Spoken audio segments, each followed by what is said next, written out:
Welcome everybody, it's the latest Galactic Challenge, taking on the Galactic Republic here. This one's a little different in that all you need to do is to defeat the leader.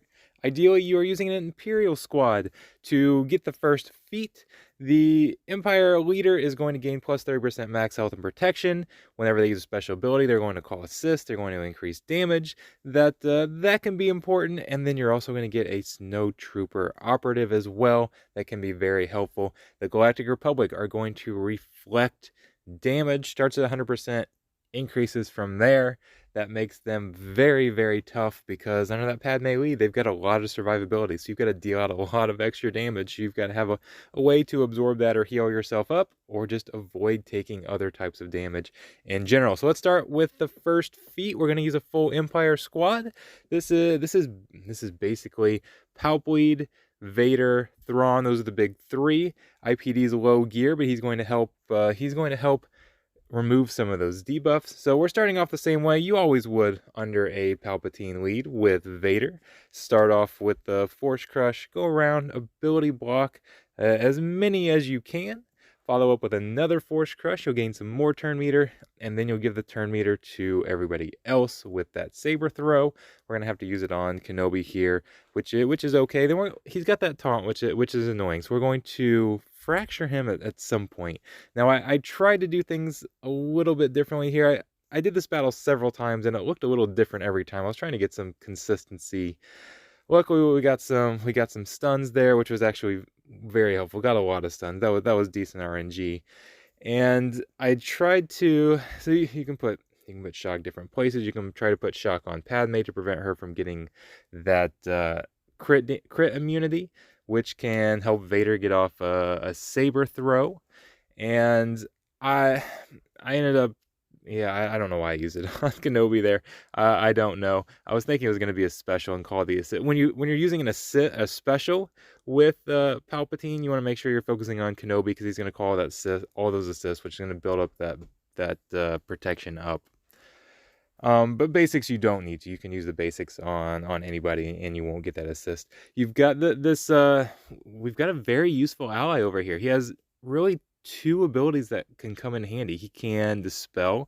He's got an AoE dispel, which can help quite a bit there. We finally got the shock on Padme, so she'll stop gaining that crit hit immunity. But then the operative can also stun on basic. He's got a 50% chance to stun, or 100% if he's stealth. So it gives you a chance to, between him and Palpatine, you can go through a lot of different turns, and you can get a lot of stuns out there. So the goal was really to build up as many debuffs on Padme so that I could then get a big hit with Vader. And remember, all you have to do is take Padme out, so you don't even really have to worry about everybody else. I used a special there just to get some more assists, to get some more debuffs, to get some more turn meter. And then remember, you're also building up your offenses as well whenever you do that, so it's very helpful. Now, you'll see here, one good thing about IPD is that whenever you call, we're kind of using that reflected damage as a bonus, because we called IPD to assist, so he did a little bit of damage, took some of that damage, so dropped him below that 100% health, and then he was able to get off his massive damage, and we didn't even have to get a big Saber Throw from Vader, so that worked out pretty well. I'll show you guys at the mods at the end. Let's move on to one of the next feat, which is Undersize. That's basically the only one, and you can also use this to do your Mando feat if you want. If you have Beskar Mando, just throw him in here and that'll work. This is a very, very easy battle right here if you're just trying to complete it at all you're gonna do is you're gonna stun and shock Kenobi so that he cannot taunt. And then we just need to get a little more damage out of Malak there to drop him below one of his thresholds so he can get this drain. And then if you can get back-to-back drains on Padme, it's over. So you just gotta make sure Kenobi can't taunt. And then when Malak does that drain, it damages himself and then heals him back up. But it damages himself, which triggers the next drain. And you take out Padme just like that. It's simple. So very fun. If you don't have Malak, though, there are a lot of other ways to do it. I'll show you one more here. This one worked pretty well. It's the Sith trio here, plus Thrawn, and it was a little RNG heavy. I could have reduced the RNG actually quite a bit if I had have made Nihilus faster than Thrawn. and that would have allowed me to flip turn meter over to Nihilus and make him a little faster. But this only took a few tries.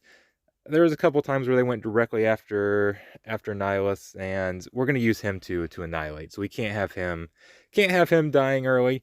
But the rest of the team, it's okay. I mean, you need that either isolate or fracture to stay over there on Thrawn, or excuse me, on Kenobi, so that you can actually target Padme whenever Nihilus's annihilate comes around.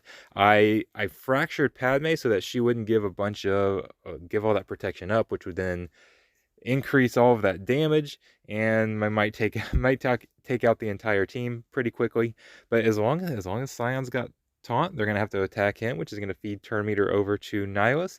It We've also got all those stacks of pain out there, which allowed Nihilus to be guaranteed to reduce his cooldowns, and that's gonna allow him to get to Annihilate very, very quickly. You can see the timing didn't work out there. I wasn't able to flip it over to Annihilus to save much turn meter. Nihilus was going to go next anyways.